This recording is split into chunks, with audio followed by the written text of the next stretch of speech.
That's a good one. That's a good one. Oh, God, it's a toad, son. It's a toad, dude. Yeah. I wake up to a little bit of drool on my pillow, feel like it's gonna be a bad day.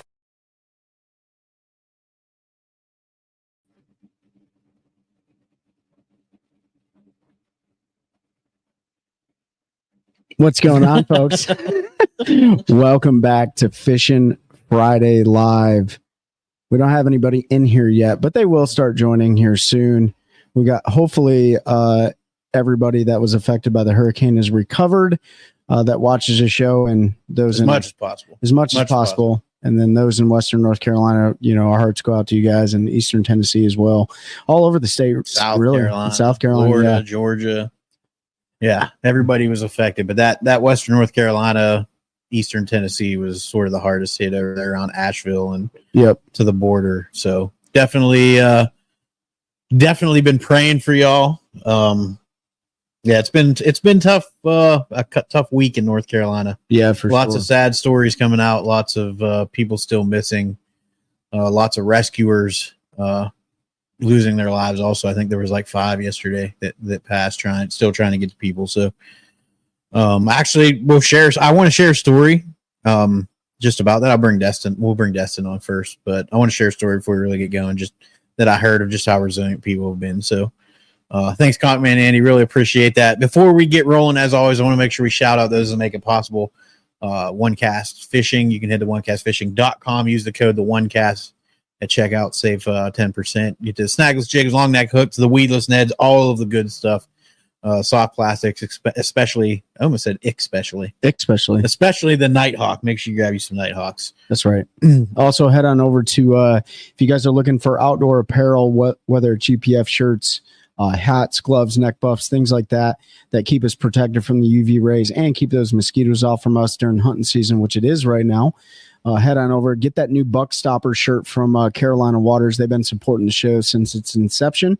So you can use, you can head to CarolinaWatersNC.com and use the code TheOneCast and support those who support us the most and save a little bit of change in the process. Also, when you're on the internets, use the link, not a code, use the link that Pete always drops in the description.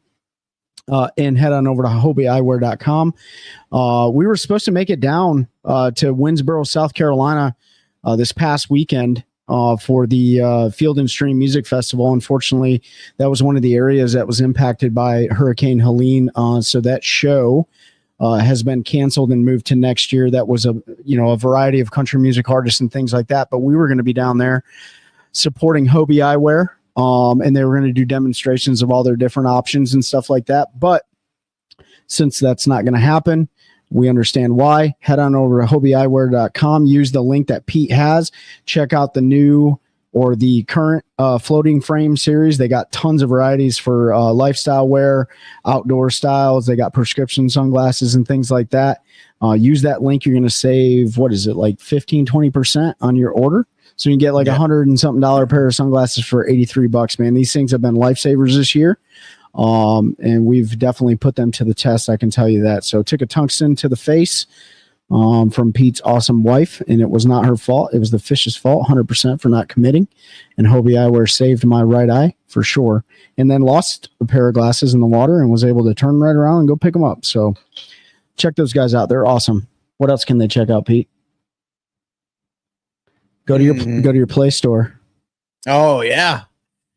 Sorry, I was just thinking about something else about the glasses. Yeah. Before I talk about Deep Dive app, if you're going to order a pair of Hobie sunglasses, or if you're not, go check out Hobie. They're doing a fundraiser for Western North Carolina, East Tennessee, all of that area. So if you have a little bit of money, you're looking for somewhere to donate that is going to help, you can check out Hobie Eyewear. They've got some stuff going on.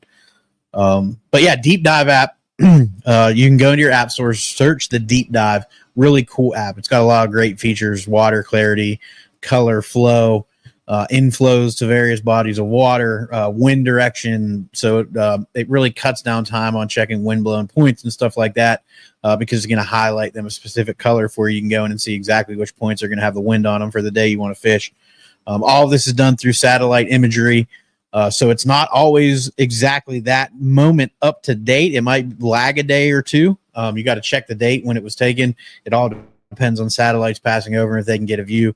But it's an awesome app. We used it this year, certainly for success in our season that culminated in the 2024 points championship for the Fishers of Men's Central Division and got us into the national championship, which is going on in April down on Lake Murray. So we had a few derbies that played a key role in, especially the first one of the year before. And this is long before we even had the deep dive relationship with those guys. We were able to identify some cleaner water on the body of water we were fishing, which is Carr Lake, Bugs Island, depending on where you're at, what it's called.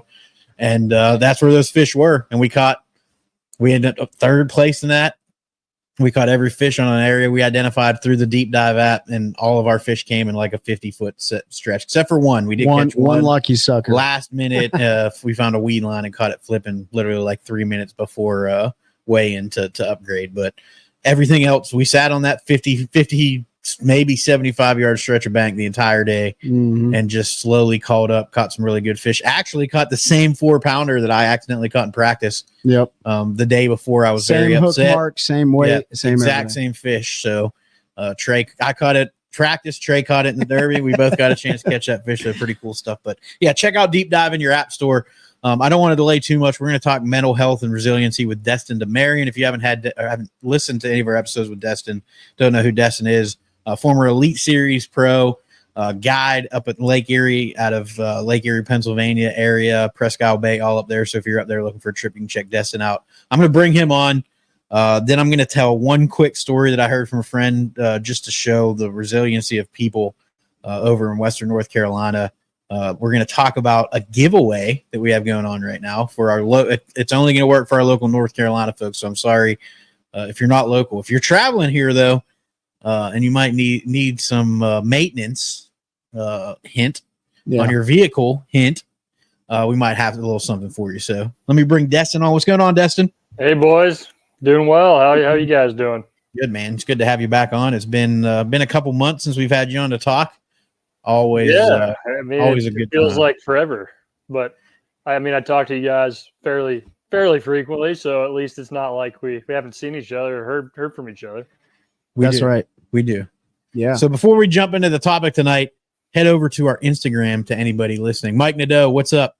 Head over to Instagram for anybody listening. There is a picture of a very specific vehicle maintenance facility that we have talked about that we're friends with. If you comment on there with the name of the facility, we're only going to do one. We have more to give away, and we will at some point in time. But the first one to tell us the name of that place correctly, we're going to send you a free oil change, and that includes synthetic up to a certain liter. So it's free conventional or synthetic. So if you have a new vehicle that requires synthetic, you're still going to be covered. It's not one of those like, oh yeah, it's a free oil change, but I got to still pay $40 because I'm a synthetic person. It's free up to, I think, 5 liters of oil or 6 liters. So yeah, pretty good deal there. Mikey Nadeau, what's going on, brother? Christine, D. Easker, everybody, thank you for joining. She loves giveaways because she wins every giveaway, and it's not by design. One of those lucky people. Yeah, she's one of the lucky ones. Hey, before you jump into your resiliency thing, what I want to talk about these guys right here. I don't want to say their name. I can't say the name. We're going to give it a couple minutes, and then we're going to circle back. So if you're not sure who we're talking about,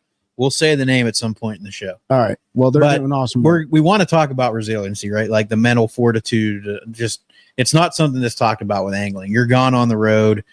How do you recover? We talk about, trauma is trauma and how people deal with it. But I heard a story of resiliency that stuck with me. I talked to our good buddy, Nick Kincaid. He's been on the show, Nick Kincaid, Toyota Series and fishes against us, but travels with us for Fishers of Men with our buddy Mike, who's on.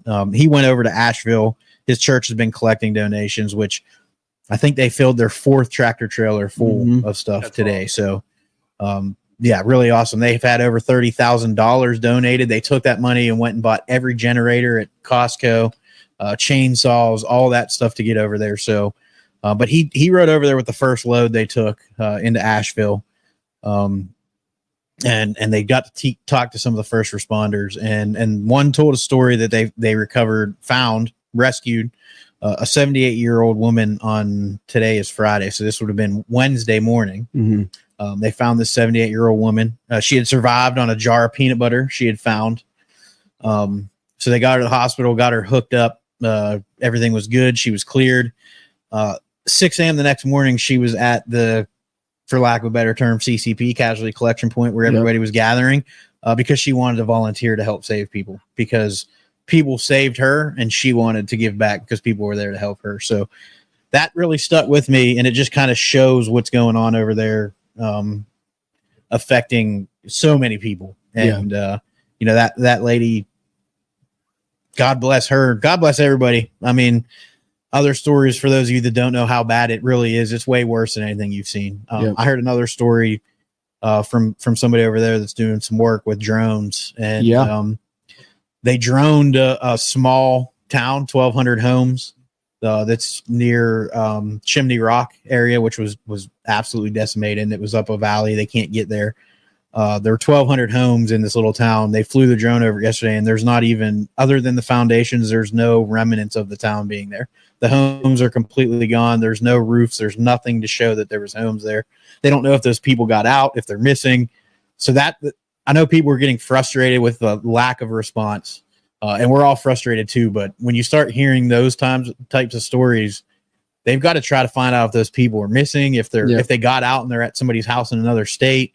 And this is happening all over North Carolina, Tennessee, Georgia, down into Florida. So it's not great. So if you're able to help, I strongly suggest that you do try to donate. I know states from all over are sending donations, and they're getting to people despite what the internet is claiming, because we have firsthand knowledge. So just wanted to share that. Destin, your resiliency is a little bit different than what those folks are going through, but it's still, you have to have a certain level of, for lack of a better term, how you handle the mental stress and just it's not really trauma, but it's hard being away from family. It's hard being on the road. You're still dealing with everything that everybody deals with day to day. And you've got to be out there and doing a job that you're fishing against Mother Nature, competing against her. And I know, Trey, you had some questions that were a little bit more specific than my explanation there. So, I mean, first of all, the vignettes that Pete provided on what's going on in Western North Carolina is absolutely probably one of the closest things that I've ever seen to a foreign man-made or natural disaster. I've been a part of a lot of that stuff, whether or not it's responding to a massive mudslide or straight like terrorism, right? And it doesn't matter. And we talk about it. Pete said it. Trauma's trauma. And this does segue into this conversation, Destin. We had numerous conversations before the show about the things that really aren't talked about a lot just within the fishing industry, right?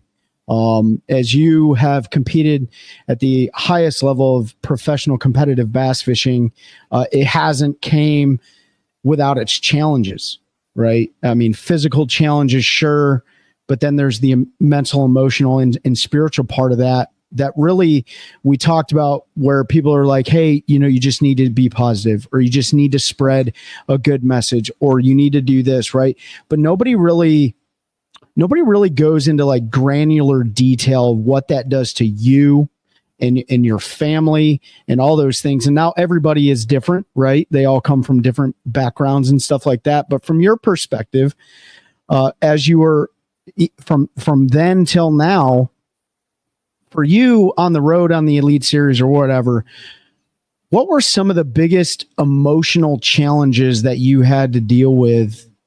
And then the second part of that is what were they? And then how did you navigate through some of those muddy waters? Yeah. So, I mean, that's a great question. Like you said, Trey, we have talked a little bit about it. So my mind is at least prompted from that. But I mean, I just want to start by saying, like, my heart goes out to everyone in, Western North Carolina, the whole way up, Georgia, Florida, East Tennessee, even eastern, western part of the state of Virginia, like, just got decimated. So, please, everybody, think about those folks and help if you can. I know, like you said, that lady survived on peanut butter. My wife just sent me something from someone she went to school with, that's trying to help a lot that's down in that region that said peanut butter is one of the main things that they're trying to collect for people, and beans. So if anyone's looking to donate, those are two staple food things for people to consider donating. But yeah, like you're saying, Trey, I mean, it's definitely a grind mentally. I mean, I know you've been through a lot just through your travels, and I mean, being in the military, you've seen things that, you know, most people will never see. So, I mean, I know that's a level of, you know, resilience that most of us, you know, won't ever attain. But speaking about bass fishing wise, I mean, going on the elites, traveling, it's a hard life. I will say that. I think it is very idolized and sensationalized into what, you know, what to expect, what it is. And I've been vocal about this for years, even when I was on the Elite Series, about being honest to these kids, being realistic of expectations of sponsorship and just, you know, various things. But I mean, just we could start on the travel aspect. You're going to be gone probably half the year in a truck, basically being a truck driver. It's a long, you know, it's a long year. It's a lot of traveling. It's hard work. I mean, it's fun when you're fishing. It is a lot of fun, and it's a grind though. I mean, it takes on a whole nother meaning. People love to fish, but you know, fishing for a living is a much different animal than just loving to fish and, you know, just wanting to be able to fish all the time. Right. So there's a lot of people that would want that, but the reason why only certain people get to do that is because it's so competitive, right? Because everyone wants to do it. And I mean, everyone's been fed this, you know, vision of what it looks like, and you know, all the sponsorship and all the things that go with it. But I would say that's definitely not accurate. But I mean, for myself, I knew, just, you know, being a co-angler, then, you know, fishing opens and things like that as a you know, boater / pro heading up, like, I know what to expect. I know what the grind is. I knew how much time and energy it takes. So, I mean, I didn't go in naive, right? So some people do go in naive, and I feel very badly for them, because it is a rude awakening once you get on the Elite Series and there's not a lot of help, right? So just to get to that point it takes, honestly, a stroke of God to even get into that position, because there's so much competition just to get the few slots every year that go to the Elite Series. And, you know, it's just, to do that is a grind in and of itself, but it's so much less so. I mean, now with the EQs, with having to fish 9, it's a little bit more intensive, like the Elites, which is what they wanted to prepare people, which is good. But like when I made it, it was 2 divisions, which is going to be now this year, 2 4 tournament divisions, East, West, or East or Central at that time. I don't know if they're going to do North, South, or how they're going to do it for the Opens. They haven't. Sounds like North, South. Yeah. Are they? Okay. That's kind of cool. Sounded like, yeah. That's nice. I liked the East and Central just because having a little North and South really shows you more of what the Elite schedule is going to be, you know, because being able to fish up North is nice, but there's only like 2 tournaments a season, if that. Like, right. I don't think they have any of them next year, so it's not going to really benefit you to be a more northern fisherman in that. But yeah, I mean, as far as the travel, like, you just got to be prepared. Like, you got to understand that your family's got to be super supportive. They've got to really be in your corner, and you've got to be able to keep everything, you know, glued together, whether your family's coming with you, whether you don't have a family and you're a young guy. I mean, that's probably the ideal situation, right? But for me, I was married for a few months before Wow. I was on the Elite Series. And then I was married for, what was it? I was married for 1 year. So I was married for 1 year, and then a few months later, I started the season, and my kid was due for the second tournament, which was supposed to be Chickamauga until that flooded. So I got to fish St. John's. And then Chickamauga got rescheduled, and then everyone kind of knows how it went from there with COVID, because it was 2020. So Yep. we were uncertain if I was even going to be able to be there for my, kid being born, if I was going to have to leave during the tournament, how that was going to look, which there's a lot going, on the line there just for your career if you're leaving the tournament too. So, I mean, there's a lot of variables, that go into it. And that, I mean, those are the main things for me initially, but I mean, it definitely got tougher in the sense of just, the grind. Obviously I like that. But just all the ancillary stuff, managing sponsors. Towards the end of the season, my family had a bit of tragedy, I would say, with my wife had some complications after pregnancy. I was on the way to Lake Fork. I had to catch a plane in Dallas, come back. She had emergency surgery, and we got her in a decent place. But I mean, it changed our lives, Yeah. So that was hard. And then fly right back, and go to work, right? Can you kind of go back to when you started talking about those initial expectations? If you could kind of like paint the picture for those listening and watching, like, how did you prepare for that conversation? Like, mentally prepare, maybe even physically, maybe do some push-ups or something beforehand. But how did you prepare for that conversation with your wife? And then you talked about the glue, you really need a foundational thing. So first of all, how was that conversation? How did you prepare for that, to say, honey, I'm leaving, in a good way though? Yeah. So, I mean, her and I have, been together, I mean, minus a spat or two, over 10 years before that. Okay. So, she knew what, I was doing, what my goals were, even when I was 19 years old. So she understood that to some extent. I mean, you can't really know what that's like until you do it. And, we prayed a lot about it when we got married. And I said, I was like, if you don't want me to do this anymore, like, I'll make another way, Mm-hmm. And we prayed together about it. And she said, no. She's like, I want you to do it. And then I made the Elites, like, not too long after that. And I mean, I think mentally we were prepared as much as we could be, Yeah. Things are going to happen. Like I said, I mean, a lot was crammed into the beginning of my first season. I mean, we had COVID. I had my kid, COVID, and then we had a family, tragedy, finished the season at the middle of November because they had to change the schedule. And, from there, it just kind of kept going. But yeah, like you said, how did we know? I mean, it was a hard conversation, just me even being able to rationally be like, you know what, I have to be done with this because, my family's more important if I need to be. Mm-hmm. And if I don't have that support, then it's not going to work. Right. Yeah. Even if you do, you don't know because, things happen. So when you talk, so you're on the road, you're gone away from your family, things happen, house issues, financial issues, family tragedies, things like that.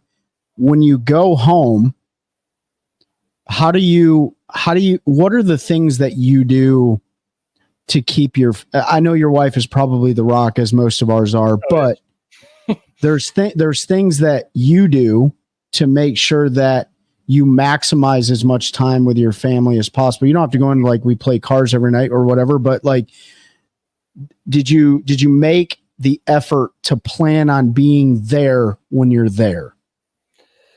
Yeah. As much as I could feasibly. And that's a good point. Like, obviously my wife's recovering. My kid is, still a baby and very much dependent on my wife. Right. So helping how I can. I'm still, when I'm home, I'm still working a full-time job. So yeah, I'm going home, I'm working, I'm spending the time that I can, with them and helping how I can. But I mean, in reality, can you be and do all those things with everything that you've got to do? I mean, it's hard. It's a hard balance to maintain. Right.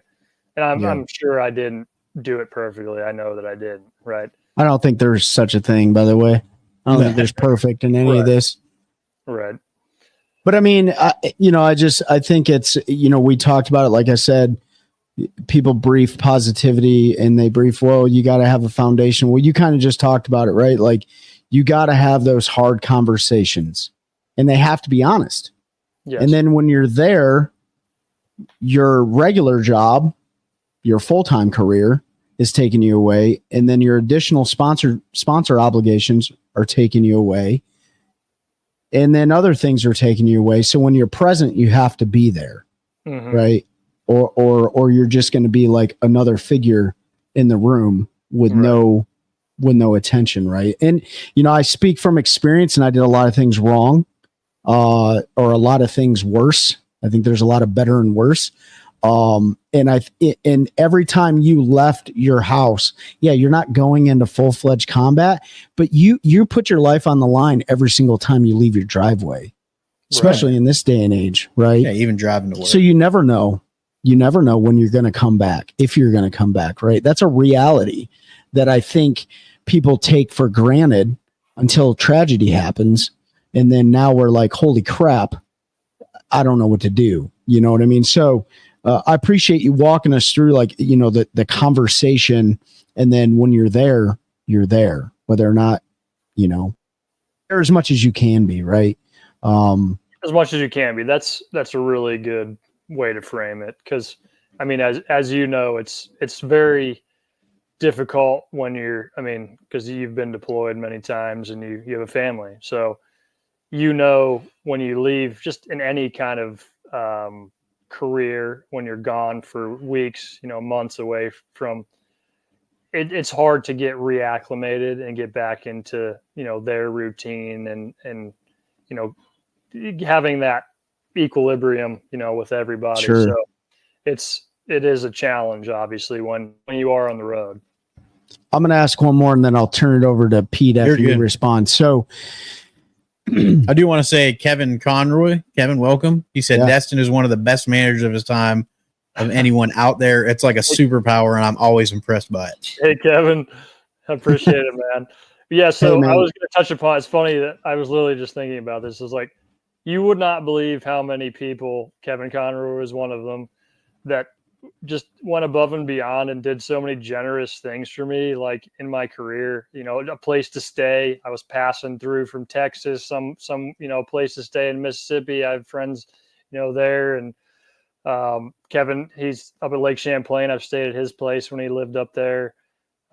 Super, super nice dude, always helpful for me. And I mean, great guy. And just so many people around the country just, have done so many nice things for me. And that's a huge part of like, you can't do this alone. If you think you can, oh my gosh, you're gravely mistaken, because there is so much that goes into it, and the help of people, just as little as, or little as much as someone can do. I mean, it's innumerably helpful. I mean, I'm eternally grateful for anybody who's ever done anything for me like that. I mean, it's just like, when I think about it, I'm just like, so I feel blessed that like, I've just gotten to meet so many cool people. Like that's one of the best things about fishing. Like even my Airbnb hosts, I stay in touch with some of them. Like I've just met so many cool people. My marshals, I stay in touch with some of those dudes, and I definitely keep up with almost all of them on Facebook and stuff, and just keep up with their lives. But it's just, I've just gotten to meet so many cool people through fishing. I mean, there's always so much good, out of the travels, that you have to be, really, grateful for. Yeah, I agree. And you talked about it earlier, like a lot of young kids idolizing, or like we push, not I say we, but like, the high level competitive bass series pushing this narrative, when the reality is that's a great narrative to push, right? Like this is a great community to be a part of. People are willing to help you. You're willing to help them. It's that culture we always talk about. To me, that's the shiny object that most people are searching for, is like, dude, there I have a sense of culture, and a sense of belonging, and a sense of fulfillment that just, it's not, yeah, dude, I get to hoist a trophy. Got it. Right. Congratulations. You kicked everyone's butt that day. But those are the things that I think are very important for any youth, or any person really that's looking to get into the game that you are in, especially at the highest level of bass fishing. Because I don't know about you, but when you got to the elites, there's another question I have, and hopefully I can remember it. When you got to the highest level, did you feel like the culture, like it kind of went away? Was it more like me, myself, and I outside of your small clique of people, or did it really feel like a sense of belonging there? I'd say like a little bit of both.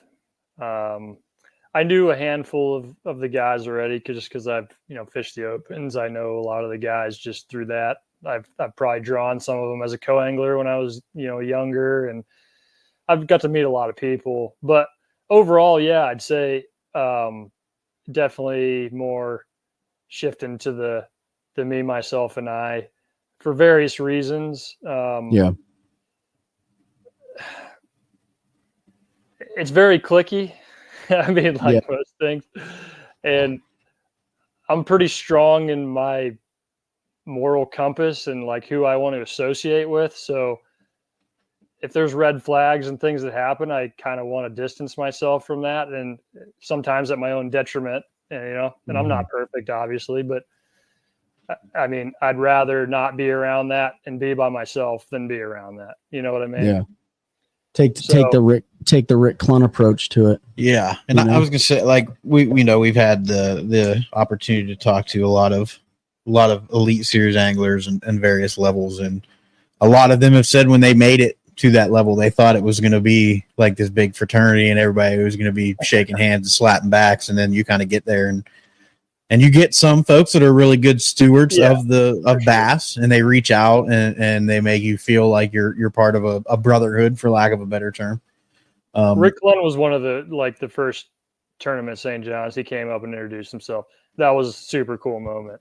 I mean, because he's just such a legend in the sport. I mean, yeah. I mean, that means a lot. We've heard from a lot of young guys about Rick doing that, and John Cruz reaching out to introduce himself, and some of those folks. John, he's a super cool dude too. Like, there's a lot of good dudes, no doubt.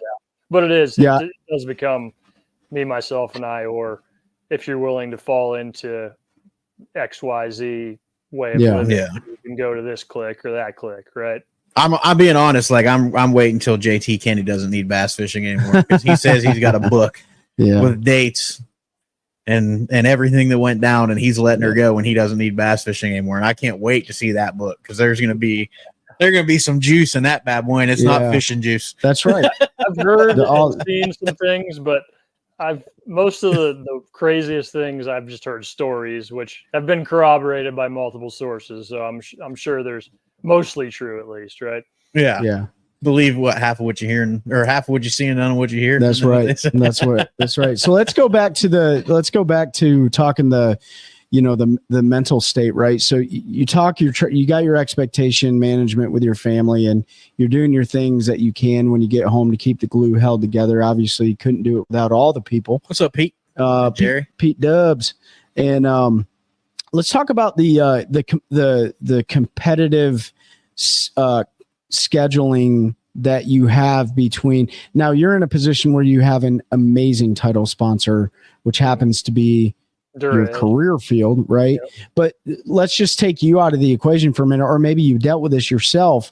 You got a lot of people saying yes to a lot of companies. Yes, I'll take support. Yes, I'm going to do that. Yeah. By the time they say yes, they got maybe 15, 20 different companies. You end up with a ton of competing. That you're stretched so thin, you don't have the bandwidth to satisfy all the requirements. Were you a part of that when you were on the Elite Series, or now? I would say, like you said, I mean, I had a unicorn, amazing situation, like another thing, like extremely, extremely grateful. Like I can't even put it into words. I mean, Yeah. how that all worked out, with Dirt Edge. I mean, I've worked there for 10 years. They've sponsored me for the opens for 10 years, Yeah. starting back 10 years ago, I was 25, So, I mean, the support that I've gotten from them, and it just increased, the perfect time, right when I was ready to make the elites. And I mean, I'm super thankful to Grant and his ex-wife, Amy. I mean, they were just amazing, and, blessings to, Megan and I's lives big time. And I mean, continue to be. So, that was a little bit different situation. I had a little bit different mindset with the sponsorship side. It wasn't really as much about just taking, whatever, and it was more selective type stuff at first, right? And trying to be, I might have taken a couple just because, but like I was trying to be a lot more selective, just learning throughout my career and just learning from other guys, and like, hey, this is okay, this is not, like, kind of like, this is how the business works. You're hurting other. So I actually ended up leaving a big sponsor specifically for the same reason that what I was taught. Like, you can't let these companies take advantage of anglers as a whole. So sometimes you need to lay on the sword, right? And you'd be like, nah, I'm leaving. Like, you might leave something on the table, which is going to potentially hurt other people down the road for negotiating, right? So I ended up doing that event. This is going into my second year. So, I mean, you're obviously very seasoned, and maturity, I think, plays a huge role. And you're comfortable with yourself, and you're comfortable with telling a company no. But, there's a lot of young guys. There's a lot of people that get in this sport and they're just like, yes, man, like, yes. Right. And before they know it, they're jamming 100 pounds of crap in a 20-pound bag, as we like to say. Right. How does a young guy or a new guy or gal getting into the sport, what is some of the best advice you could give them when it comes to being selective, so that mental pressure, that stress doesn't creep up on them, and they're like, I don't have time for my family. Even when I'm home, I'm not home, right? What is some of the best advice you could give them? Yeah, it's hard because in fishing, like, there's so little and there's so many people trying to get pieces of this little pie, right? So it's become, I don't know. I used the analogy a while ago. It's the Hunger Games, right? So it's either you kill or you're going to be killed, literally. Like, you're that's how it is. So you've got this little pie, and this is you trying to survive, and then there's all these people trying to get it to survive too, and they're trying to kill you at the same time, right? Yeah. So then they don't have less competition. So it definitely creates a very, weird kind of atmosphere. I mean, like you were talking about, but especially now, I think it's even less. I think a lot of even big name guys are going to have trouble securing the kind of sponsorship that they're used to, because of the way the economy is, and the fishing always goes down when the economy's tough. But the advice I would give is, I mean, just know what you're worth, provide value, which is, I mean, performing obviously, but being a good business person, being able to market products, being savvy and professional. So those are things that I think get overlooked a little bit for the fishing side sometimes, but overall, there's only really 10 truly professional fishermen probably in the whole world. Maybe 20. Yeah. Okay. So all the rest of us are, yeah, we're really good fishermen. Yeah, and there's a lot of good fishermen out there. But the reality is,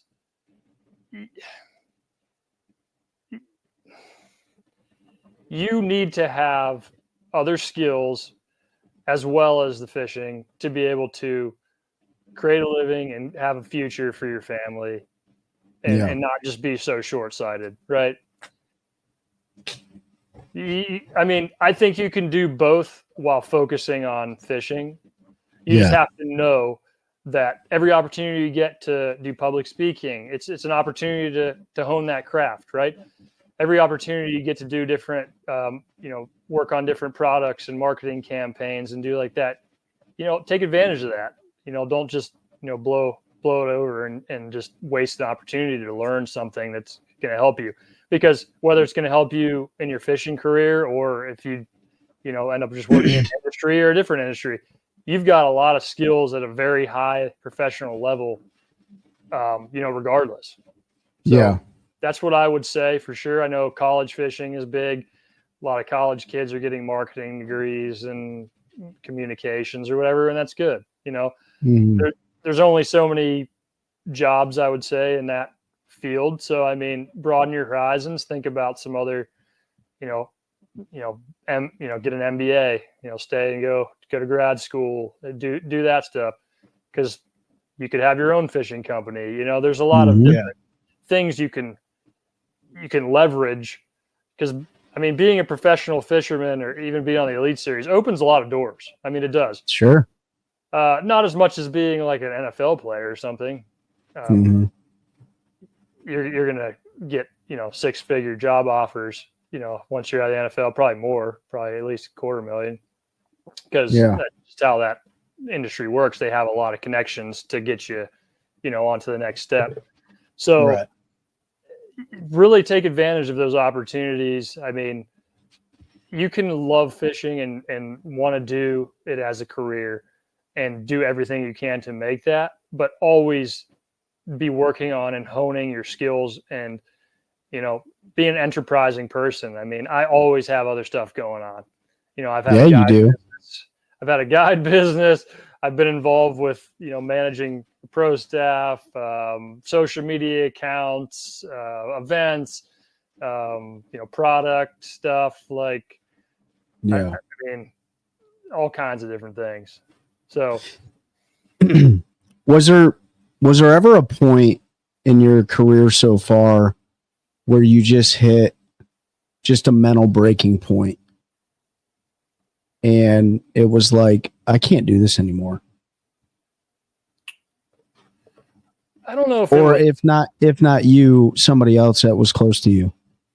Yeah. I don't know if it was like, I can't do this anymore as far as the fishing.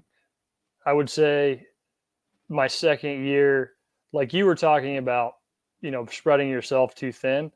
I think I leveraged my first season, which I had a pretty decent rookie season. A lot of doors opened, right? More paying sponsors, more opportunities. And I took them, So I think I spread myself a little bit thin. But on top of that, I knew what was going on with my family. Like we just had so much going on that it was like a lot more to deal with on the family side, and a lot more maintenance and stuff that I needed to be doing. You know what I mean? As opposed to maximizing the return on, cashing in all the hard work that you've put in for, 12 years, 10 years to get to where you're at. Right. So, I mean, that was definitely a challenging time. I think there was one point I had a couple really tough tournaments at the beginning for just various reasons, which somewhat inexplicable, but it never really, like, I wasn't down on myself or anything. I mean, I always know that I'm fishing against the fish.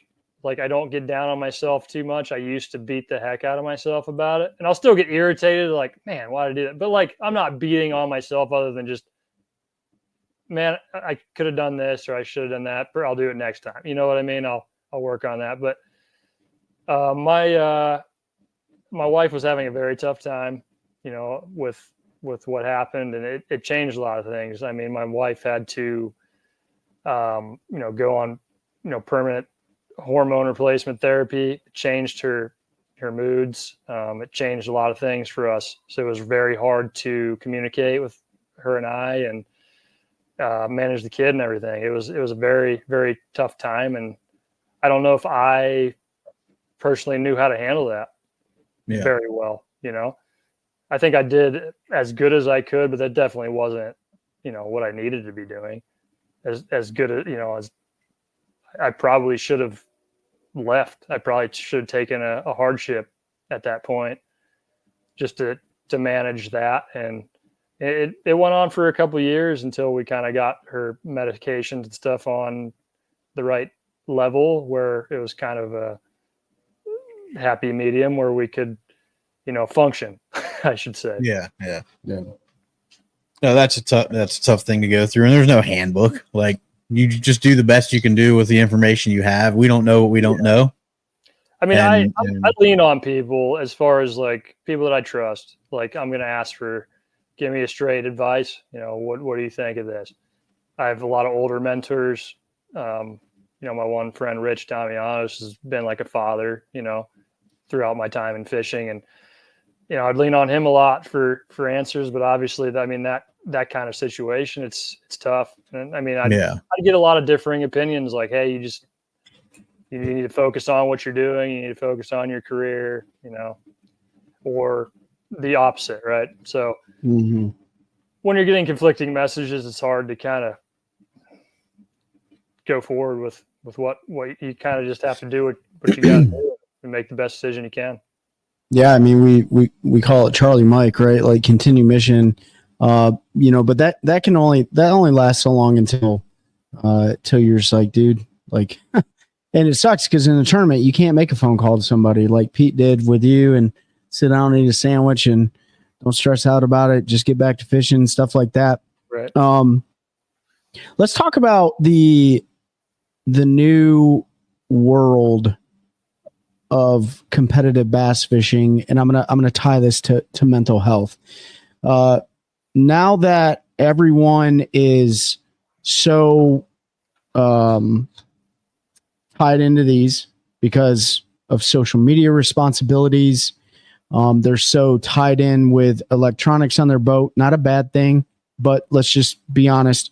They're staring at screens, then they're coming back home and staring at screens, and they're always staring at screens, right? And there's some that do it better than others, right? And some that have people that work for them that can do that for them.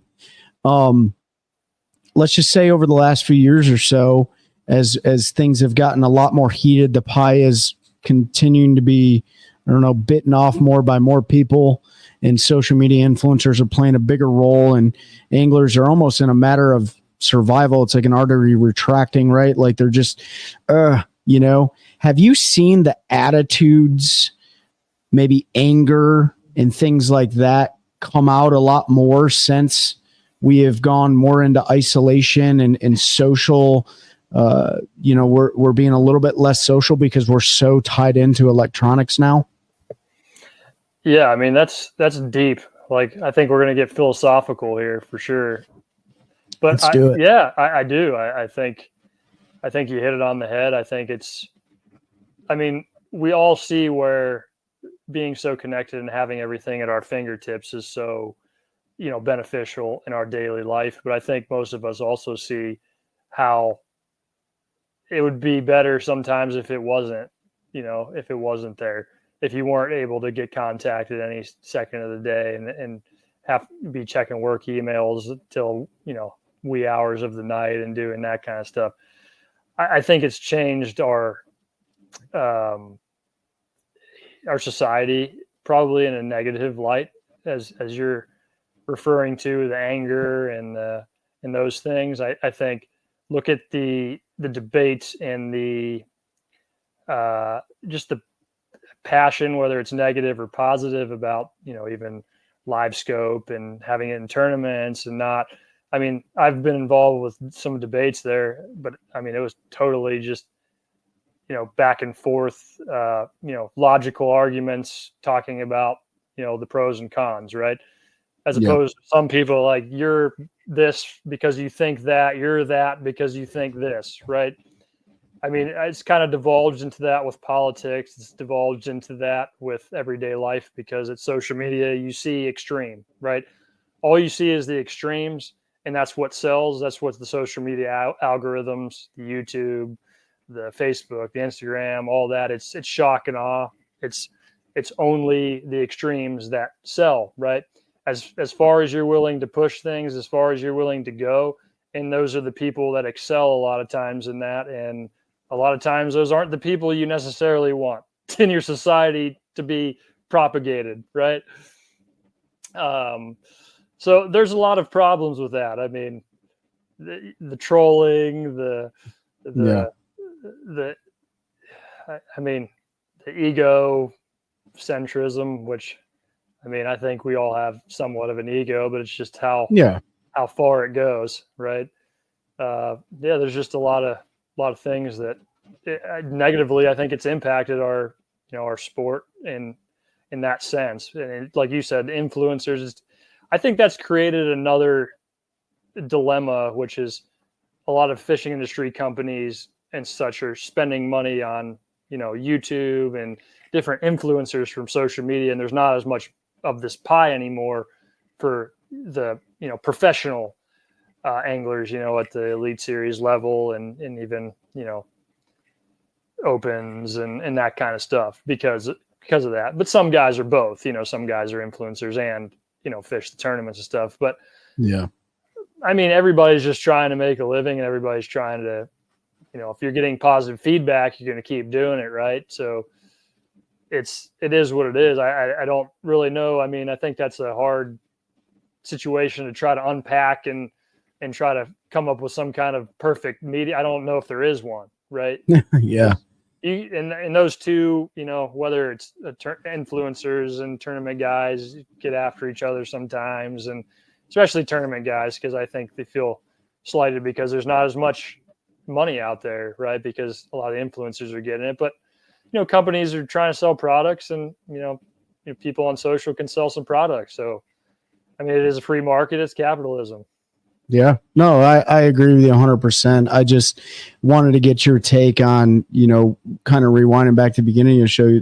We talked about culture, friendship, fellowship, all those things that are very important to, I know they're important to the three of us. And let me just make this clear. Not a single one of us in this room is a licensed psychiatrist. We're just providing our own opinion on what we think the current state, what some of Destin's mental challenges, mental and emotional, physical, spiritual challenges were, and then where they may be heading, right? Which to me is frankly a little concerning, because we see relationships being destroyed over business decisions. We see that with our friends.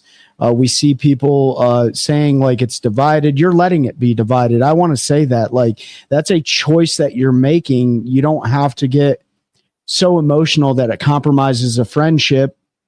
Because I think later on, and it may not happen in the next couple of years, but later on, I can tell you from experience, those relationships that you're willing to compromise right now may creep up on you later. And it's going to have an impact on your mental and emotional state, because you may not have any regrets about what you did, but you may feel some serious guilt, right? Yeah, I think that's a tough one because, I mean, relationships being destroyed by decisions are since the beginning of man. That's been it's just human nature. Yeah. Somebody's going to make a decision and it's going to impact the folks around them, and then those folks are going to make decisions. So I think that's a tough one. But when it's something so, I'm trying to say this without being so our other podcast. Yeah. When it's something so meaningless, for lack of a better term, I have way better terms, but I'm not going to use them here. Right. Like forward-facing sonar, like the divide when Bass and BPT split. I mean, you saw literal friendships that were decades in the making that were destroyed because somebody decided to fish with a different organization or not fish. When it comes to that, think about what you're truly doing, and is it really that important? Yeah. You know, if you, because I just look at the Bible, Jesus was betrayed. Like, those decisions have been made as far back as literature and history has been written. Somebody's made a decision to betray somebody. Yeah. But most of that to them was over some meaningful thing. It was beliefs. Live scope is not a meaningful thing to destroy a friendship. What organization you're going to fish with is not a meaningful thing to destroy a relationship or a friendship. So it's really hard to fight human nature. But if you think before you act, and I think one thing social media has done is it's made people react a lot quicker, even in their everyday life, and they make decisions based on emotion, and they can't remove emotion from situations and make logical decisions. It's that instant gratification. I think we've all talked about it before, right? Like, as soon as you fire that message off or that text, it's gratifying, right? It hits the dopamine level. Yeah, the levels that you're looking for, and then it's like, crap. It's an addiction. And then all of a sudden you're hungry, like Destin talked about, for sponsorships and people to support your, for lack of a better terms, your dream. And then now those relationships have been compromised over just a dumb act, really. And now you're like, I can't get a partnership with nobody. And then it just starts spiraling, right? And then guys are, they're crushing their relationships with their families. You're right. And I may be making this way worse than it is. I don't think you are. We have a case study. Jacob Fouts is the guy's name, and he decided to make a video on how he felt the industry was, and he lost the majority of his sponsors because they didn't agree with his decision. Yeah. And I'm sure it was a sort of spur of the moment thing. He didn't think about it. Yeah. He said he had big feelings about it, and he decided to make a video and post it. And we saw what it did. Yeah. Luckily, he backed it up this year with a second in AOI. He had a really good season because he never would have recovered if he would have went out and bombed. I think we all know that. Like, after making statements like he did. Yeah. But that's a perfect case study. Like, he went out, gave a very vocal opinion, and I agree with most of what he said. Not all of it. You do need to provide value to those companies, but there are things that he said that I agree with 100%. But the companies that were paying him weren't paying him to say that stuff. Right. And they quickly ended those relationships. Yeah. Go ahead, Destin. You're going to say something? Yeah, that's where, it's kind of like, I liked certain things he said. I didn't like other ones, obviously, because it's how the fishing industry works. But I feel for him, because I feel like when I listened to his, I was like, he was one of those guys that was duped. You know what I mean? Yeah. There you go. He was one of those young guys that are like, I catch bass. I like bass fishing. I'm going to do this. Like, that's the problem, right? Yep. Right. It's a business. First, this isn't the NFL. Like, you can throw far, you can kick a ball, you can tackle people, you're mean, like, you can push people around. Like, those are God-given skills, essentially, or just like gifts, right? This is a business that most people can catch fish. Some people will propagate given more resources generally. But you got to put in the work, obviously, to build a skill. It's kind of like being an electrician or something, but it's more similar to like that than it is like an athletic sport. You know what I mean? When I don't think we've ever asked you this before. This ties in the mental state, right? Maybe not you, maybe some of your buddies, because you had a unicorn of a sponsorship deal.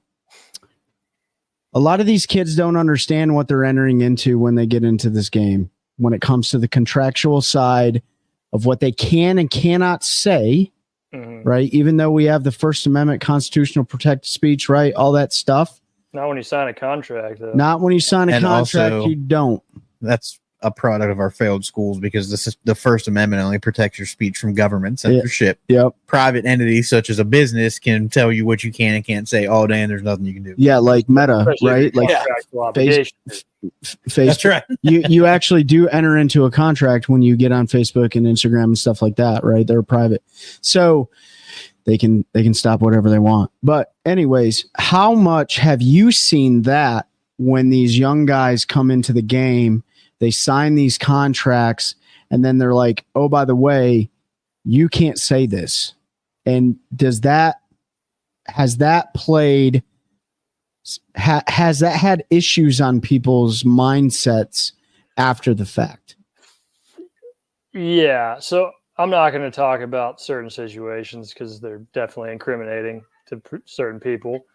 But I've seen a lot of cases where you're conveying one thing because you're contractually obligated to, but you're the complete opposite of that behind closed doors or in public, right?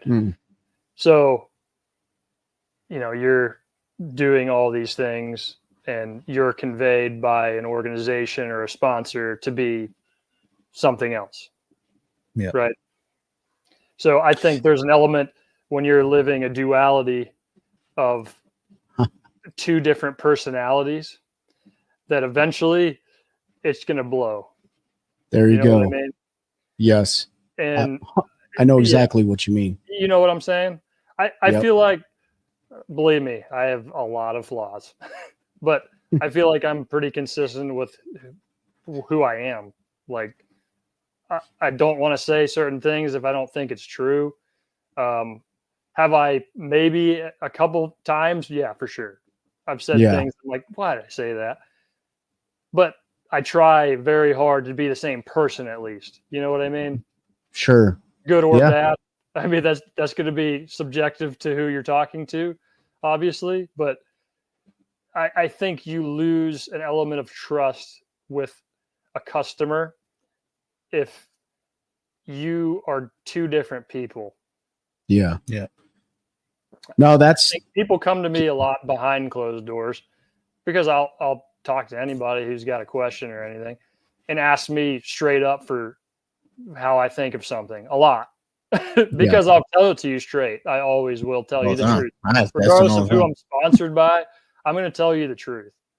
Yeah, man, it's like Christine, she asks why go with a sponsor if you're opposite of them. Is it just for the money? It's 100% people do just for the money. It's 100% for the money. Like I said, I had a complete unicorn situation, and I never really had to worry like, oh man, I got to watch what I say because like I just wouldn't do that anyway. Like I'm not going to say something that's going to be bad to me or a sponsor because I just try not to do that. Right? That's just who I am. Yep. I try not to say stuff that's useless.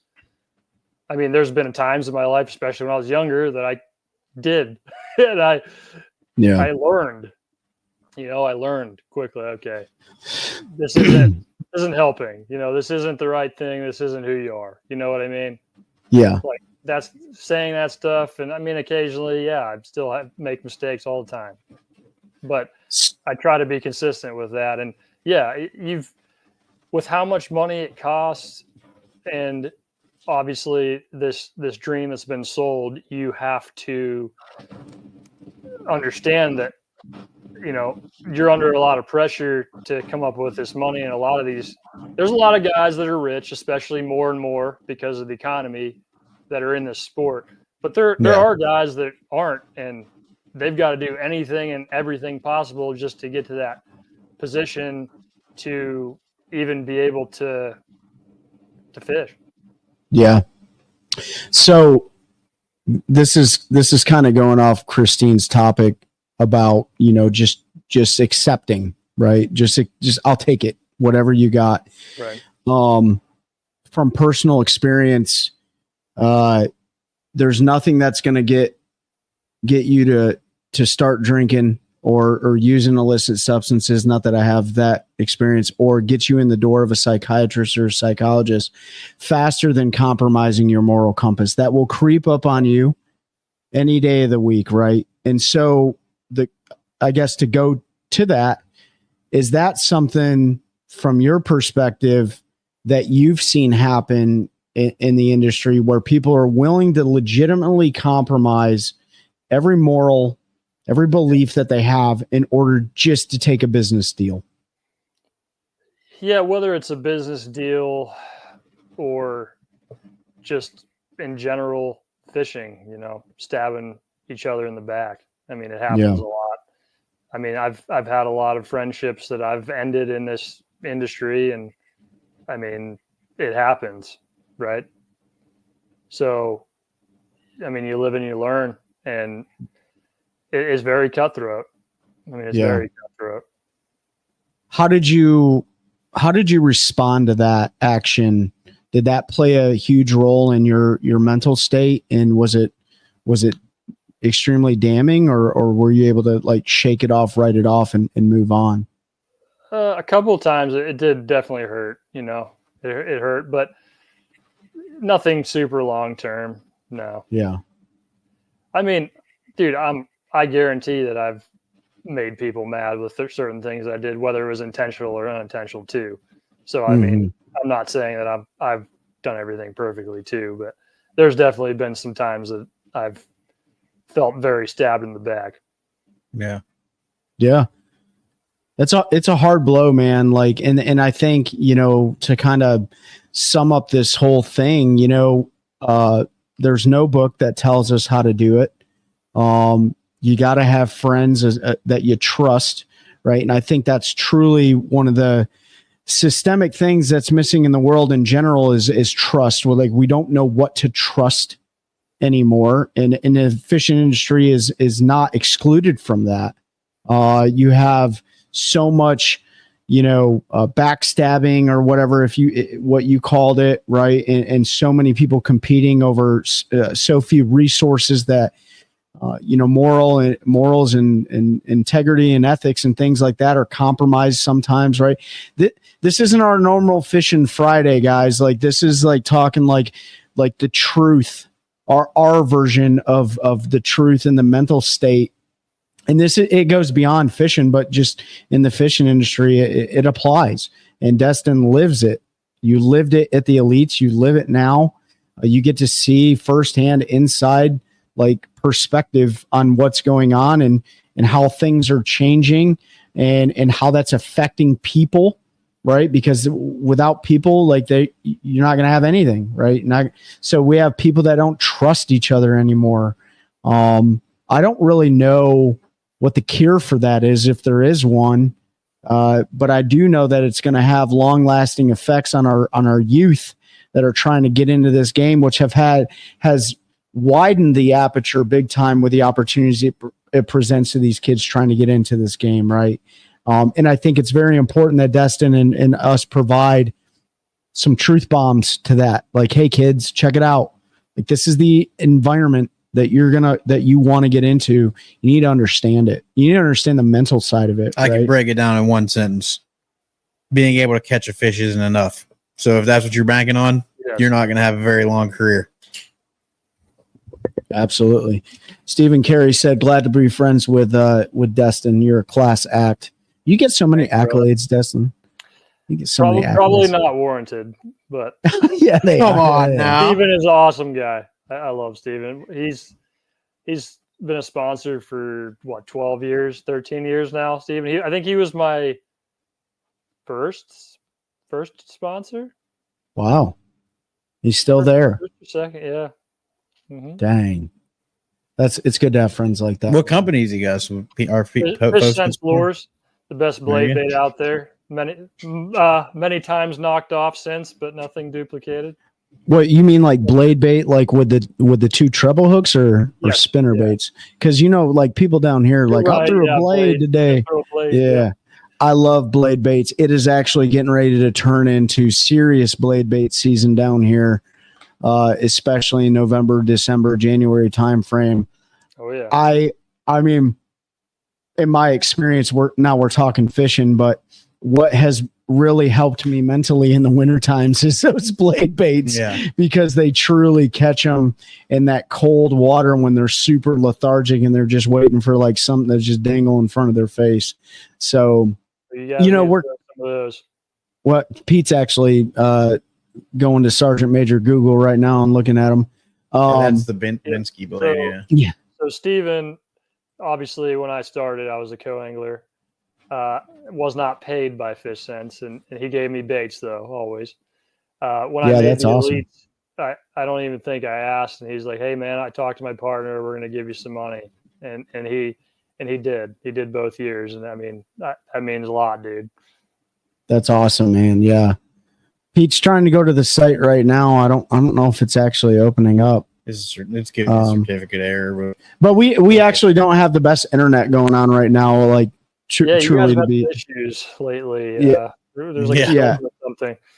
And we're not upset about our internet situation here by any means. There we go. I can tell you that. So, we've been going on the better part of an hour, and we talked a lot about just the expectation management, maybe that conversation with your significant other, some of the things that you've done to successfully maneuver through like that mental stress, that emotional stress.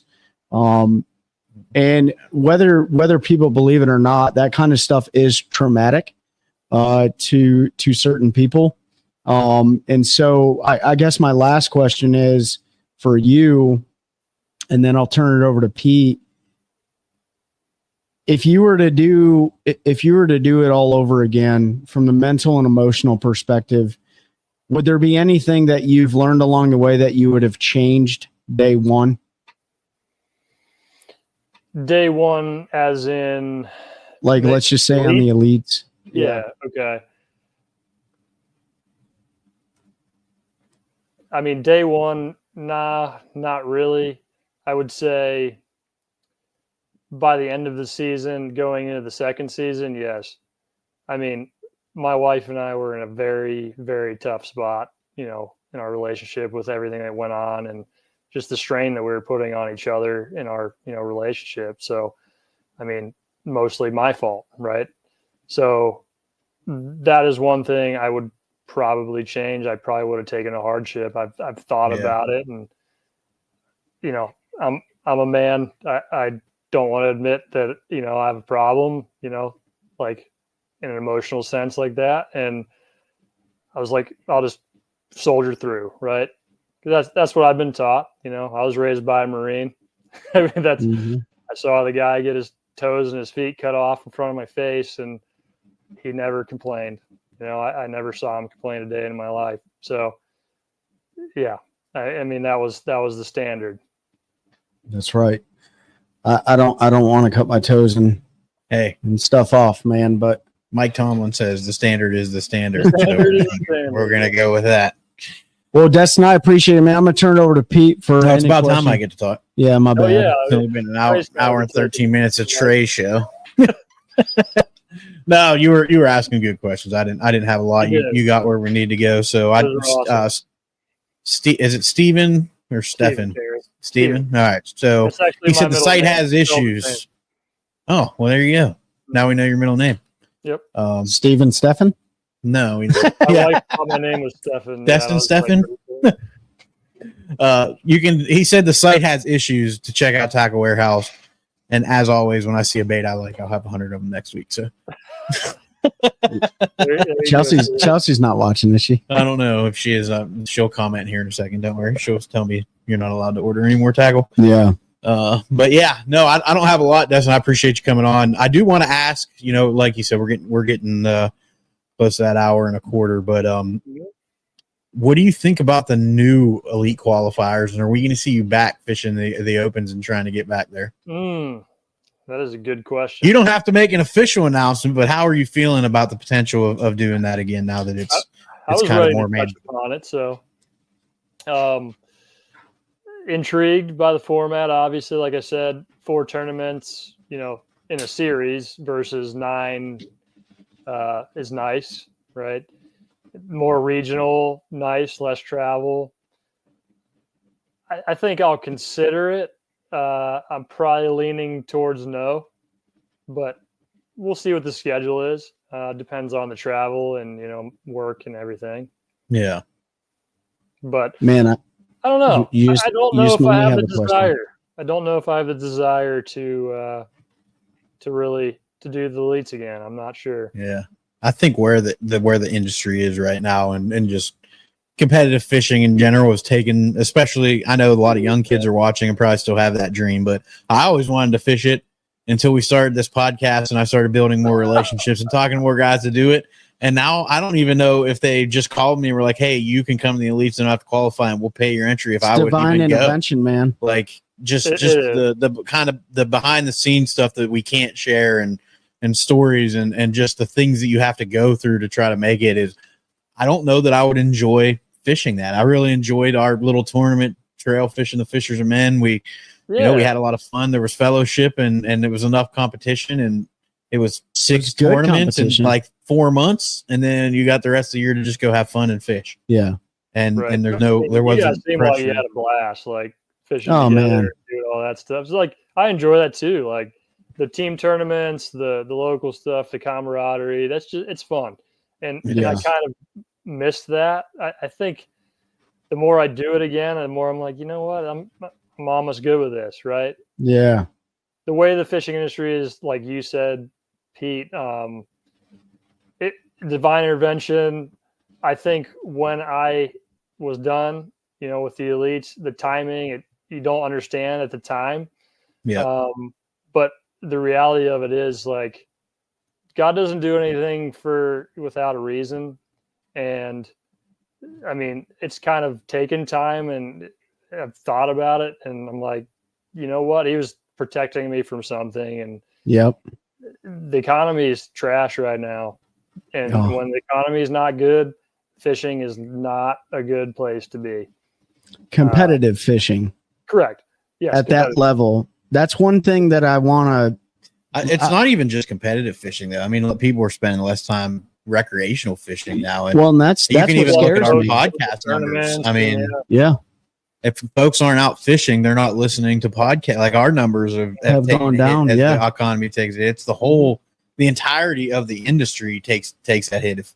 Because if I'm not out doing it, I'm not going to watch and listen to it. I don't want to hear about fishing if I'm not fishing. Yeah, that's true. It just makes me want to do it. And then I look at my mortgage and I go, well, I can't do it this month because everything is so much more expensive. You look at that grocery bill, like, we all are paying a lot more, just to live. And a lot of us, I mean, I've always had 2 to 3 different jobs going on at one time, my whole adult life. So, well, I mean, when I got out of college, and you have to now, like, it's almost like you need, unless you have a really, really good high paying job, like you have to have multiple things going on just to make ends meet. Yeah. I'm the one thing I will say is I don't ever want to lose the reason why I want to be on the water ever. Right. And that's reconnecting with myself, with my friends, right? With everyone around me. It's refreshing. It's serenity. It's all those things that I think when you get so hyper focused into the competitive side, which isn't bad, right? Competitive drive is great. It's good adrenaline and stuff like that. But whatever happens, leave it on the water, just like they say in in other sports. Leave it on the field, man, or leave it on the battlefield, whatever. Because Trey and I are going. We're going tomorrow. I'm going to talk so much smack. You're what? I'm going to talk so much smack to Trey the entire time we're fishing more, and I cannot wait. Yeah. He's gonna backboat me. Oh, terribly, because it's flipping bushes, bud. You're but it's fine. I usually spank him out of the back of the boat. Yeah, come on now. But that's that fellowship, man. That's that camaraderie. That's that reconnection and stuff. So you too, Tony. Have a great weekend. Thanks, Tony. But yeah, man, I think this was a very important conversation. It's not clickbaity. It's not exciting. It's not what sells, but it's what needs to be heard. Right. I think so. I agree. So, and if you don't, one point on what you were just saying though, about like it being going back and retouching upon why you fish and what, you specifically, Trey, or, Pete, you both enjoy, like the camaraderie, the peace, the getting away from things. Right. So, I mean, even for me, I'm super competitive. Certain things, like I know how to turn it off and on. It took me a while. But when you're competing at such a high level, like you're up here, and when you even come home, like I'm still up here as far as like the intensity. And sometimes I'm like, my friends are like, whoa, dude. Like I got to bring it down. Like I need to just calm down and just like have fun and just take it. And, like as such, cause like you get in that mindset where you're just up, and you're constantly like in that mode, like attack, like you're ready. Right. And you gotta reconnect and make it, you got to remember why it's fun and why you do it. Like you were saying, it is so much, fishing is so much fun. It's such a great sport. It's such a great pastime. And, we all kind of lose that sometimes in the sense of if we get super intense into tournaments, which tournaments are fun. And I still love the competitive aspect, but you got to put it in its place. I mean, like you were saying, some things are meaningful and some things are meaningless. Like in the scheme of things, it's not really that meaningful in your life. Mm-hmm. Yeah. You know what I mean? Here's the tool. Have it in the proper place where it needs to be, where it's just, you're intense, you're competitive, but you're having fun. And that's what fishing needs to be about. And team tournaments are a great way to do that. I love it. I mean, they we are. won the team championship last year, which was a blast. And it was super relaxing. It was like a little club tournament. I mean, that's what it felt like. So just having that, mindset and rekindling and being in touch with that part of fishing is huge. And you guys, I think I see it all the time. And I feel like you guys do a really good job of keeping that too. We need to put the grandpa seats on the boat. You know what I'm saying? And just sit down. With the building. I can't go there yet. Pete has. I see it in him. He still gets out there and treats things like a tournament sometimes. But I don't know what you're talking about. He's getting a lot better. Tomorrow we can't go over 25 miles an hour. Wait, what? Yeah, and we actually might not want to because I don't know what's floating in Jordan right now, so we may want to take your little. The only thing I know that's floating is water and fish, and we're going to try to catch some. So, Destin, man, we really appreciate it, dude. Like, I think this is a great conversation. Thank you all for commenting. David Fuchs said that he's blessed to have a good job and supportive wife that likes to also fish, do the same things he likes to do. Tim Trini, appreciate the kudos, brother. We hope all you guys have a great weekend. Destin, do you have any closing comments before we end the show? No, I think we did a really pretty in-depth job of diving in the weeds on this, and hopefully everybody enjoyed, and hopefully more people get to see and hopefully get some different perspective on things, and hopefully it's not too negative, but honest and truthful. Yeah. So, yeah, absolutely. Tim, I saw your question. So he answered all of those earlier. This episode, you can go back and listen, and it'll also be, we're going to release it Thursday as a recorded episode. So you can check it out. Yeah. What age did you know you wanted to do this for a living? 7 years old. 6 or 7. 6 or 7. Yeah. And go back, guys. Go back on, Spotify, Apple Podcasts, any of that, whatever you listen to this on. If you listen to the recorded episodes, we've had Destin on a couple times. In his very first episode, he breaks down basically his life story and all that stuff, like getting into the fishing world. So it's a great episode. I challenge every single one of you that's listening and watching and stuff, like, please go to, Spotify, Apple Podcasts, stuff like that. Please leave us a review. Help growing this channel. I don't care about the economy. Pete talked about it earlier. We said it from the very beginning. It doesn't matter what the economy looks like. We don't have to have any money into this thing, which we don't anyways. And we're still going to do this because we want to talk fishing and the outdoors. And we got a really cool guest lined up, Destin, for the future. Actually, I want to make a point of this. Pete talked about the drone stuff going on out in Western North Carolina. One of the former special operations medics who's going to be coming on the show to talk about some outdoor therapy and things like that through different means, not so much the fishing, but mountain biking and drone therapy. She's out in Western North Carolina doing assisting with search and rescue and reconnaissance and stuff like that. So I want to give a huge shout out to Lily. She's out there, continuing to serve, even though she's out of the uniform, man. And then huge shout out to Mike Johns with FX3. He's been part of a big drive down there in Georgia. Was it in Georgia? Yeah. In Georgia, doing food banks and stuff like that for those who are affected by that catastrophic storm, man. So great job supporting the local communities. And that's really what it's all about, is bringing everybody together. I think this is a great testament, seeing what's happening and everyone coming together for the hurricane relief. And it ties exactly into the conversation we had about like really finding out what's important to us in this life, which has a huge impact on our mental state, emotional state, and all that stuff. So that's all I got. Pete, what you got, man? There's a skeeter flying There's around here. a That's why I skeeter. keep looking around. While he was talking, Yeah, he's giant. Like that's Yeah. like a 4-pounder. Yeah. But yeah, no, just what Trey said. Just keep everybody in your prayers if that's what you do. Thoughts if you don't pray. Whoever you believe in, whatever you believe in. There's a lot of folks that need it right now. Destin, I'll have all his socials linked in the description and the recorded. Destin, is there anybody you want to shout out before we sign off of here?